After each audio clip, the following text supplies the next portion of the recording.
Family of origin work is crucial in marriage work. Let's unpack that. So family of origin it's part of the clinical intake that I do with new patients, where we do a deep dive into their upbringing, their childhood, their early experiences, so that I can better understand how they tick, how they operate, what their personal narrative is.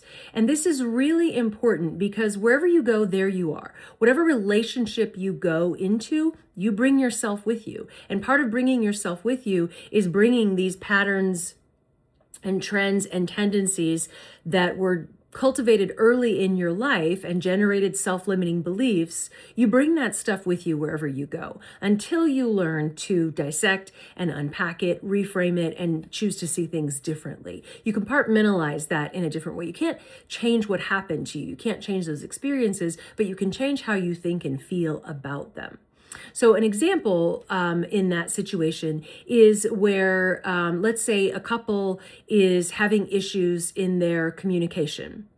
And the wife is speaking from an emotional place, a heart place, and the husband is speaking cerebrally and kind of from a defensive place. So when you unpack that, what you might find is that the wife is being triggered by this lack of an emotional response. First of all, she just doesn't feel heard. So there's that basic issue.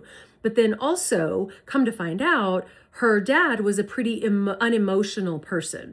He was very focused on provision, being the provider, did a great job of that. But there wasn't a whole lot of emotional connection or really a desire to deeply understand her and who she was as a person, what she stood for, how she thought, etc.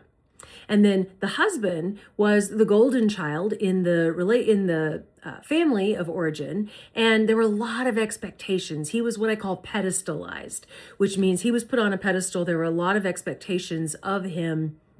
And that's a setup for disappointment because no one is going to meet all of your expectations. That's not really possible. And it's not fair to put that pressure on them. But when they have that expectation of, I've got to meet this standard, I've got to perform, I've got to be, I've got to achieve, I've got to accomplish, then when you say something to them, like, I feel like you're not hearing me, or that's not what I said, or you're missing the point, or whatever feedback you give them, they may have a tendency to get defensive because they're stuck in this mentality of, I have to prove myself. I have to show that I'm capable. And this is a personal attack or an affront to me, where this person is telling me that I'm not measuring up to expectations. So then what happens in that situation is we talk about the family of origin contributions in the marital session so that each person can become clear, with their consent, of course. Each person can become clear on what it is they're doing that's rooted in these deep-seated patterns and these old ways of thinking. Then we work on, okay, here's what you can do differently in the future. So we dig in to strategies for communication and how to set those things aside and be different in your current relationship.